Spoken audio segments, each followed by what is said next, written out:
Hola, buenos días. Mi nombre es Carlos García, soy profesor universitario y soy colaborador de Nanisoft. En este primer vídeo lo que voy a comentaros es un pequeño taller acerca de optimización de código con algunas de las herramientas que están disponibles en la suite del Parallel Studio de Intel. En concreto, lo que voy a hacer es una breve introducción a esta suite del Parallel Studio.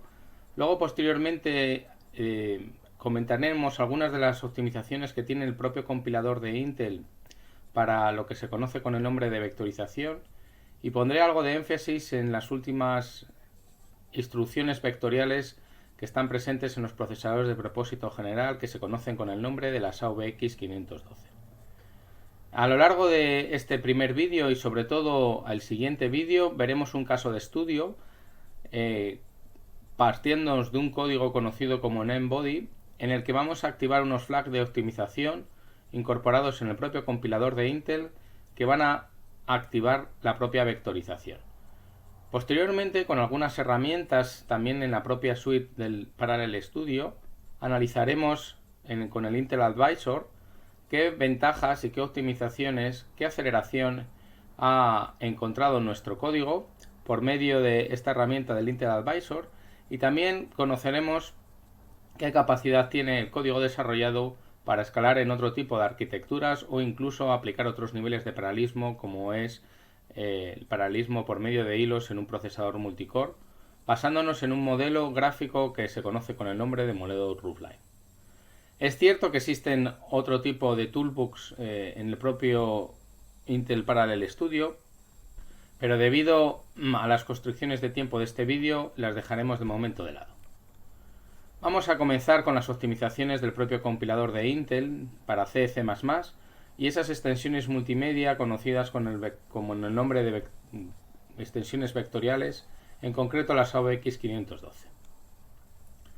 Bueno, lo primero que nos encontramos a la hora de abrir alguna de las herramientas del Parallel Studio es con la dicotomía de qué es lo que deberíamos de hacer si queremos mejorar, optimizar, si queremos acelerar alguna aplicación desarrollada por nosotros. El objetivo final de este curso o de este seminario consiste en la modernización a la hora de llevar el proceso de codificación con el fin de optimizar la aplicación y mejorar el rendimiento de dicha aplicación en una plataforma hardware del tipo de Intel.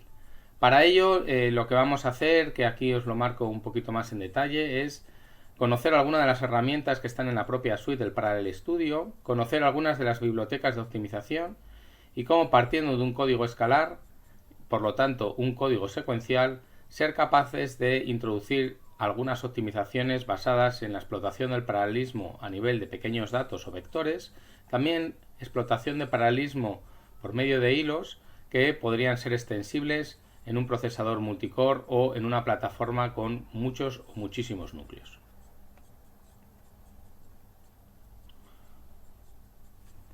Bueno, si hacemos un pequeño recorrido por un procesador de propósito general, en los últimos 20-30 años hemos observado que han ido mejorando las prestaciones del mismo. Esto ha venido motivado fundamentalmente porque la capacidad de la litografía ha permitido la incorporación de nuevos transistores en lo que se conoce con el nombre de dado o chip. Esto supone que tenemos más lógica computacional dentro de un chip y los arquitectos de computadores han explotado esa lógica con el fin de incorporar nuevos niveles de paralelismo en el procesador. El primero de los niveles de paralelismo que podemos encontrar en un procesador de propósito general es la instrucción o paralelismo a nivel de instrucción. Esto ha sido aplicado con técnicas conocidas como la segmentación o pipeline, procesadores superescalares que nos permiten el lanzamiento de más de una instrucción por ciclo, mejoras sustanciales en la propia microarquitectura con el fin de predecir saltos y realizar prefetching de datos para almacenarlos en la jerarquía de memoria. Es cierto que a día de hoy, desde hace casi 20 años, también tenemos otro nivel de paralelismo existente en los procesadores de propósito general, que es el paralelismo a nivel de datos, que no es ni más ni menos que el esquema SIND o pequeños vectores en el que por medio del lanzamiento de una instrucción se replica esa operación aritmética con varios datos. Además, con el auge de los procesadores multicore y con el esquema del simultaneous multithreading, también tenemos otro nivel de paralelismo extra, que es el paralelismo a nivel de hilos.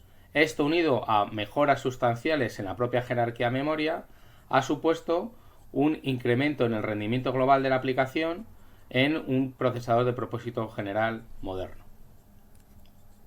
Bueno, ¿en qué consiste estos niveles de paralelismo? Si ponemos el énfasis en el primero de los niveles de paralelismo que mencionábamos anteriormente, que consiste en el pipeline superescalar o un procesador segmentado que permite el lanzamiento de varias instrucciones por ciclo, se basa en una idea que no es del todo nueva, puesto que en una cadena de montaje de una factoría de vehículos, esto viene aplicándose también muchísimos años. Consiste en dividir el proceso, en el caso concreto de los vehículos, el proceso de la construcción de un vehículo en múltiples etapas. De tal forma que inicialmente, por ejemplo, en un vehículo, pues se construiría lo que sería el chasis. En una siguiente etapa se introduciría la parte relacionada con la motorización. En la siguiente se añadirían los componentes del interior del propio vehículo. Y por último, se pondrían las puertas y se pintaría el vehículo. Como veis, hemos dividido la fase de construcción del vehículo en diferentes etapas. Esto nos permite, en esa cadena de montaje, que mientras que el vehículo está, por ejemplo, introduciéndose los componentes relacionados con el habitáculo, otro vehículo a su vez también está siendo construido en otra de las líneas de montaje, como puede ser la introducción de la motorización. La introducción de la motorización. Esto lo que supone es que la construcción de ese vehículo está solapado con otras construcciones del mismo vehículo que se encuentran en otras etapas. Bueno, esa misma idea se extrapola a un procesador y lo que ocurre es que tenemos una instrucción que se divide en 5 etapas: el fetch o búsqueda, decodificación de la instrucción, ejecución de la instrucción, acceso a memoria y por último la escritura de los resultados en el banco de registros o write-back, de tal forma que la ejecución de una instrucción se encuentra en una de esas etapas, permite el solapamiento de la ejecución de otra instrucción en otras etapas. Eso es lo que se conoce con el nombre de procesador segmentado o pipeline. Si además permitimos el lanzamiento de varias instrucciones por ciclo, como en el ejemplo que tenemos en la pantalla, esto supondría hasta 2 instrucciones que potencialmente podrían lanzarse por ciclo de reloj, siempre y cuando no existiese dependencias entre ellas. De tal forma que, por ejemplo, en el ciclo 2 encontramos un total de 4 instrucciones que potencialmente se ejecutan de forma paralela: la A, la B, la C y la D. Bueno, si hiciésemos esto llenando el pipeline por completo, de media seríamos capaces de completar hasta 2 instrucciones por ciclo, que se traduciría en que cada instrucción de media tardaría como 0,5 ciclos por instrucción, que es lo que se conoce con el ciclo promedio por instrucción. Esto sería el primero de los niveles de paralelismo, el paralelismo a nivel de instrucción. Desde hace ya 20 años, un poquito más de 20 años, también encontramos en los procesadores de propósito general otro nivel de paralelismo, que es un nivel de paralelismo asociado a los datos, el concepto de SIMD que mencionaba anteriormente. Esto comienza a introducirse en los procesadores en la línea de Intel, en los procesadores Pentium MMX, con la introducción del repertorio multimedia MMX, y en lo que se fundamenta este paralelismo a nivel de datos no es ni más ni menos que la construcción de pequeños vectores en los que con el lanzamiento de una instrucción sobre ese vector se replica esa operación en el conjunto de datos. Bueno, esto posteriormente fue evolucionando. En el año 2000 se introdujeron las SSE y las múltiples variantes de las SSE. Luego en el año 2011 se introdujeron las AVX, que a diferencia de las SSE que trabajaban con 128 bits, las AVX duplican el ancho y trabajan con registros de hasta 256 bits. Y recientemente, en el año 2017, se introducen en los procesadores de propósito general el repertorio AVX 512, que lo que permite es el empaquetado de datos en vectores de ancho de 512 bits. Esta idea se puede expresar gráficamente como lo que aparece en la transparencia. Si nosotros queremos realizar una operación relacionada con la suma de 2 vectores, esos vectores potencialmente podrían almacenarse parcialmente en nuestros registros vectoriales. En el caso de tener un repertorio de instrucciones SSE, podríamos almacenar hasta 4 flotantes por registro, que a su vez permitiría operar o sumar con otro vector, la x respecto a la y, de 4 elementos. Y por último, almacenar el resultado de la suma de esos 4 elementos en otro vector de 4 elementos. Esto para el caso de las SSE. Si extendiésemos este modelo en las AVX, duplicaríamos el ancho y nos entrarían 8 elementos. Y de nuevo, si duplicásemos el ancho a 512 bits, como las extensiones AVX 512, pues esto se duplicaría y nos permitiría operar con vectores de hasta 16 elementos en punto flotante de simple precisión. Bueno, a modo de resumen, en esta transparencia vemos que la introducción de las SSE de 128 bits permitía empaquetar hasta 4 flotantes por registro. Las diferentes variantes de las SSE pues serían la 2, la 3, la 4, etc. En la 2 ya se permite el empaquetado de 2 flotantes de 64 bits, o en el caso de trabajar con aritmética en entero, pues si fuesen enteros de tamaño byte, pues nos permitirían hasta 16, u 8 si trabajamos de tipo sort, o 4 si trabajamos en enteros de 32 bits, o 2 elementos por vector si trabajásemos con enteros largos de 64, etc. Bueno, esto mismo se replica para las AOX, como mencionaba anteriormente, con la diferencia de que al duplicarse el ancho del vector, pues la capacidad de empaquetado en el registro, pues lógicamente también se duplica. Y de igual manera ocurriría para las AOX 512, donde a modo de resumen, pues podríamos tener hasta 16 flotantes por registro u 8 flotantes de doble precisión por registro. Y para el caso de enteros, pues dependiendo del tipo de datos, pues tendríamos 16 de 32 bits o hasta 64 elementos en el caso de tener enteros de un único byte. Relacionado con el repertorio multimedia vectorial de las AVX 512, no solamente supone un incremento en el ancho del registro hasta 512 bits, sino que también el banco de registros se incrementa en número, referente a las extensiones AVX que tenían hasta 256 bits, que se conocen con el nombre de IMM, o las SSE que conocían con el nombre de XMM. Además, se introducen como concepto novedoso 8 registros de máscaras, cuya finalidad, aparece aquí posteriormente, es permitir el realizar operaciones y con un registro de máscaras habilitar la operación a la hora de realizar el store en el registro o no.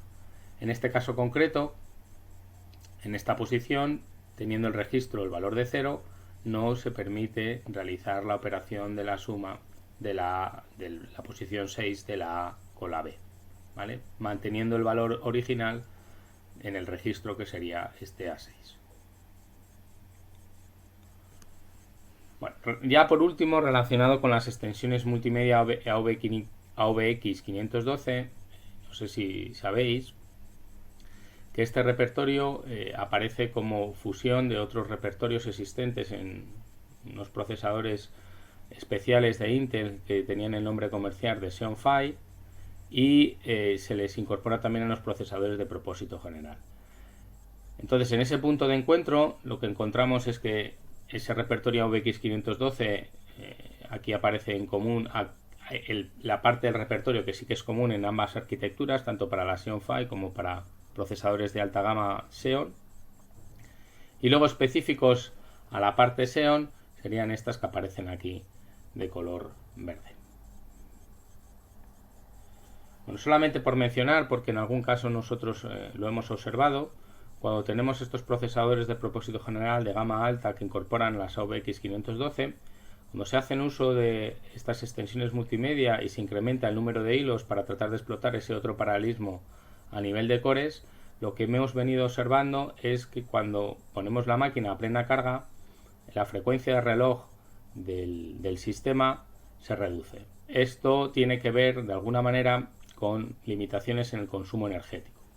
Entonces, como aparece en esta barra, si nosotros operamos con extensiones multimedia AVX 512 y repito que tenemos una carga de hilos muy elevada, lo que deshabilita o puede deshabilitar es la frecuencia turbo y por lo tanto decaería sustancialmente la frecuencia de reloj en todos los cores. Esto nos limitaría lo que sería la escalabilidad del código que nosotros queremos desarrollar haciendo uso de las extensiones multimedia y el paralelismo a nivel de hilos.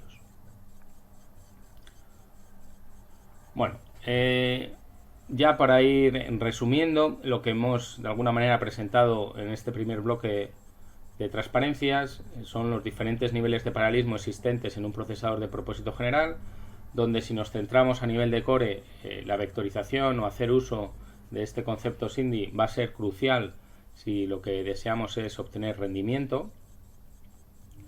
También podemos incrementar el paralelismo, en este caso a nivel de hilo, en el caso de un socket, haciendo uso de casi todos los cores que tiene el propio chip, y esto se podrá realizarse con alguno de los paradigmas de programación paralela tipo OpenMP o MPI. Y luego, si tuviésemos una máquina con varios nodos, pues también con el fin de mejorar el rendimiento global de la aplicación, tendríamos que tener en cuenta lo que sería la jerarquía de memoria y si tenemos acceso no uniforme, puesto que tenemos que acceder a una memoria remota. También habría que limitar dentro de lo posible el acceso a una serie de recursos compartidos en los que potencialmente podrían aparecer cuellos de botella, como son la entrada-salida relacionada con los discos o acceso a la red de intercomunicación. En este momento vamos a introducir algunas de las herramientas que se incorporan en la suite del Parallel Studio y que nosotros vamos a comentar a lo largo de estos vídeos. En concreto, nosotros nos centraremos en estas dos que he remarcado. Por un lado, evaluaremos el compilador y trataremos de conocer y de identificar algunos de los problemas que pueden tener nuestros códigos que desarrollemos relacionados con optimizaciones como tienen que ver con la vectorización, etc. Y luego, por otro lado, trataremos de detectar algunos de los posibles cuellos de botella referentes a esta vectorización o el rendimiento en un core por medio de ese modelo gráfico Rootline que presentaremos en otro vídeo, incluso el esquema del paralelismo por medio de hilos o multithreading.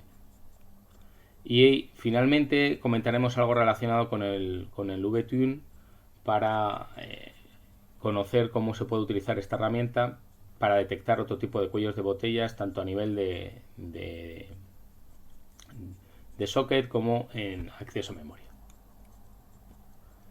Bueno, a continuación vamos a pasar a ver el compilador de Intel, qué flags de optimización se pueden activar con el fin de mejorar el rendimiento global de la aplicación.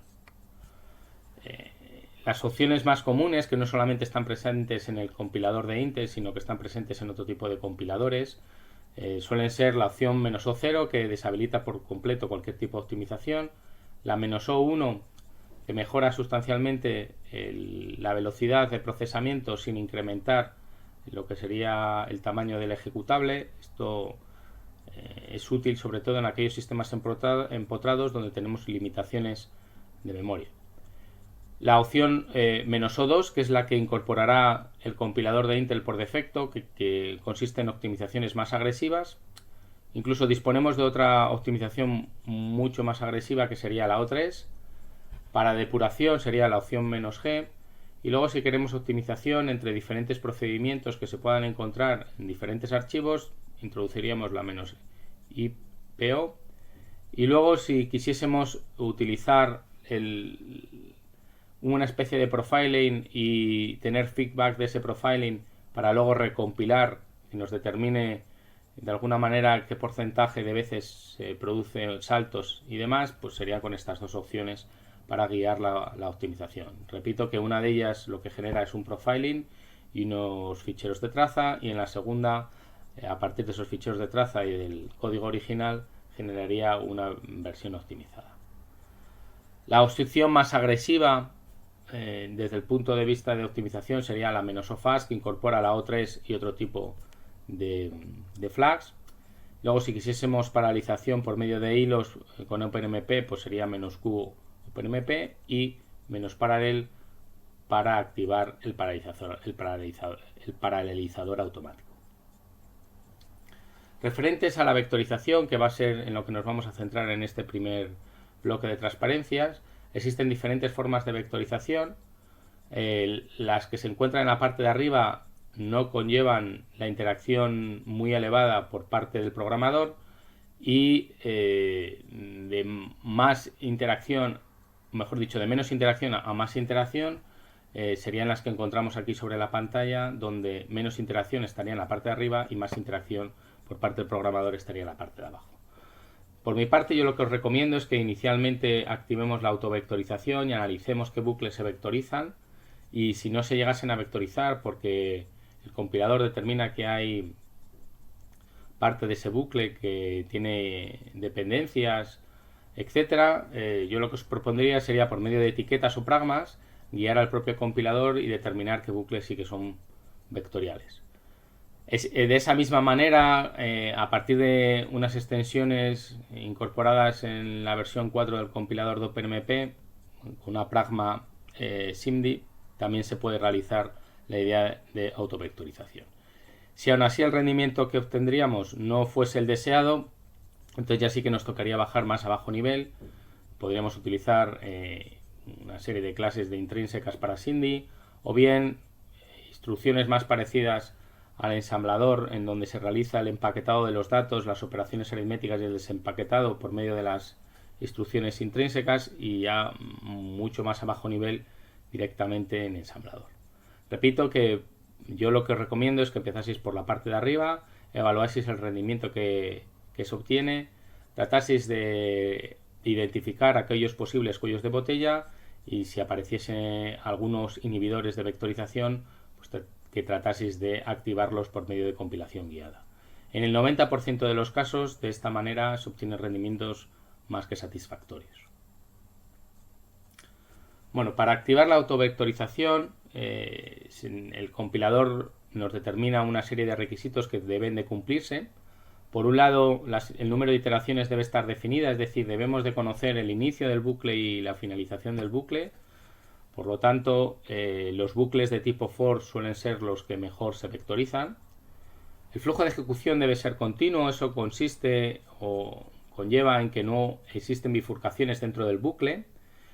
Y en muchos de los casos, si ocurriese algo de este tipo, lo que hace el compilador es que vectoriza parcialmente aquella zona del bucle que no hay bifurcaciones, y la zona de bifurcaciones lo realiza mediante llamadas secuenciales.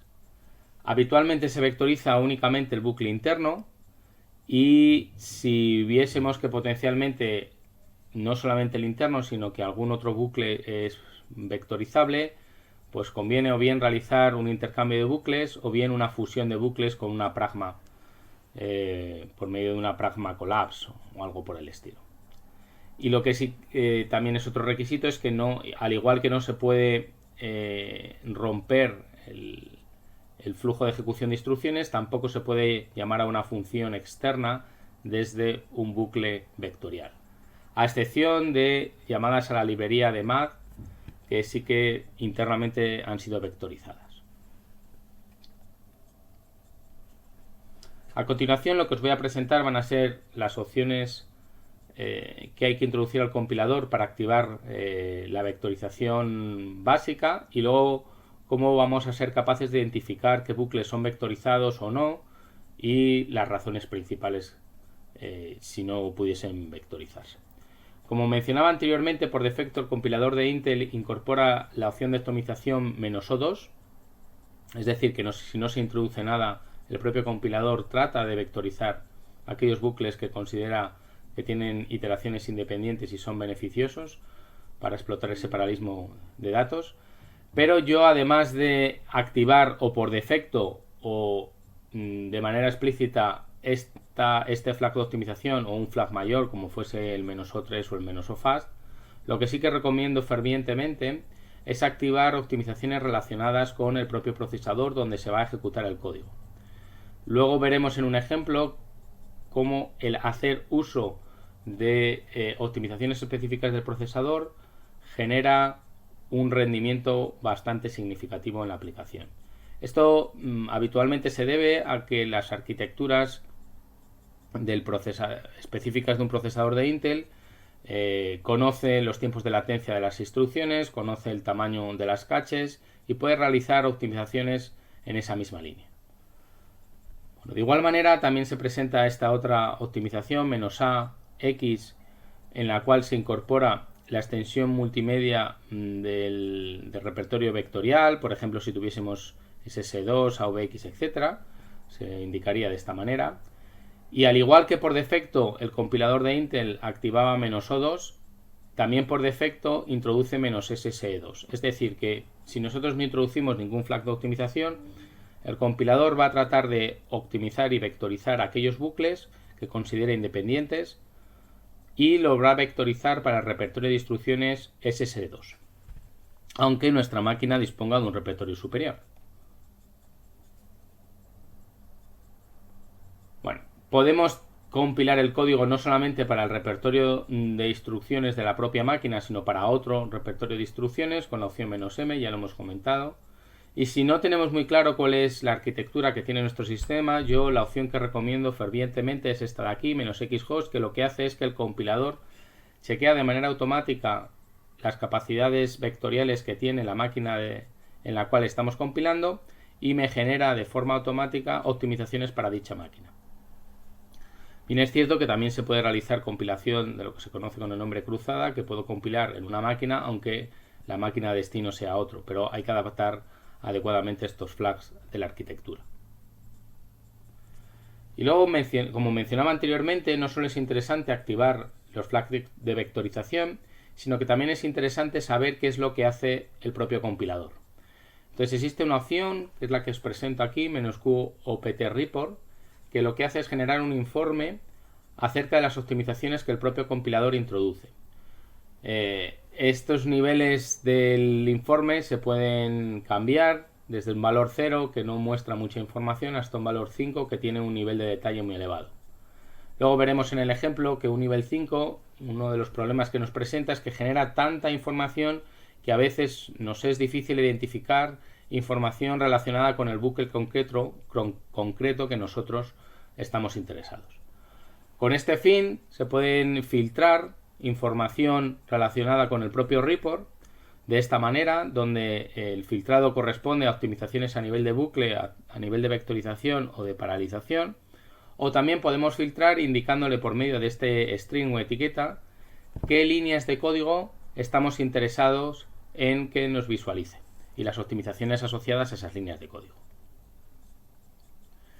Bueno, ya por último, si quisiésemos ver en pleno detalle qué código es el que nos está generando el propio compilador, pues tendríamos que realizarlo a nivel de ensamblador e identificar aquellas instrucciones vectoriales que habitualmente vienen codificadas con este prefijo.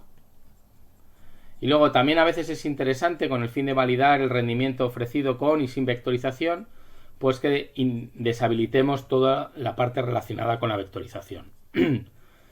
Existe un flag de compilación que es el -novec, que automáticamente elimina la vectorización, y si solamente quisiésemos evaluar el rendimiento de un bucle en concreto, pues con un pragma no vector indicaríamos al compilador que ese bucle no introduzca vectorización. Repito que esto suele ser útil sobre todo para validar el rendimiento y comprobar los tiempos de ejecución de las mejoras ofrecidas con y sin vectorización. Y ya por último, para acabar este bloque de transparencias, os voy a presentar la demo que vamos a realizar a partir del siguiente bloque, que tiene que ver con la simulación de un problema bastante típico, que es el problema de n cuerpos o n body. Este ejemplo lo podemos ilustrar de la siguiente manera. Tenemos n cuerpos, que serían los n cuerpos que aparecen aquí reflejados en amarillo, que serían o bien asteroides o cuerpos celestes que están en el espacio, y en esta simulación lo que queremos calcular es cuál es la fuerza que generan esos cuerpos respecto a uno de ellos. Para ello nos vamos a basar en la ley de Newton, cuya formulación es la que aparece en pantalla, que yo creo que se sigue bastante bien. Y para cada uno de los cuerpos vamos a utilizar una estructura donde se van a almacenar el contenido de 3 posiciones, las 3 posiciones relacionadas al eje X, al eje Y, al eje Z.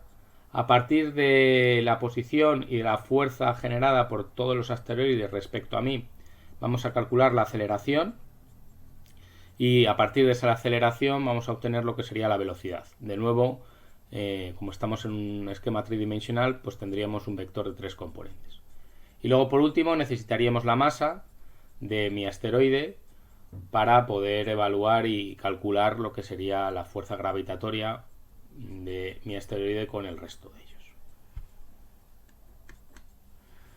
Esto sería la parte del bucle principal, donde lo que se calcula son las distancias de mi asteroide respecto al resto de asteroides. Se calcularía el vector distancia y tanto con la constante gravitacional como con la propia masa del cuerpo, pues calcularíamos lo que sería la fuerza y por lo tanto la aceleración, y luego actualizaríamos esos valores con la velocidad y posición en la siguiente iteración.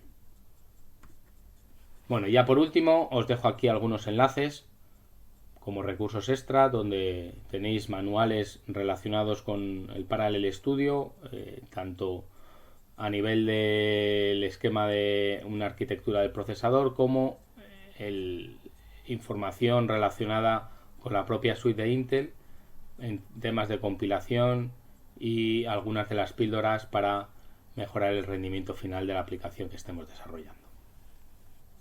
Bueno, y ya sin más, os comento otra serie de recursos relacionados con el VTune y el Intel Advisor, que luego comentaremos en el siguiente vídeo, y acabaríamos aquí con este primer bloque de transparencias relacionados con los diferentes niveles de paralelismo y cómo podemos explotar en concreto el nivel de paralelismo de pequeños datos o vectores con el fin de acelerar las aplicaciones que nosotros estemos desarrollando.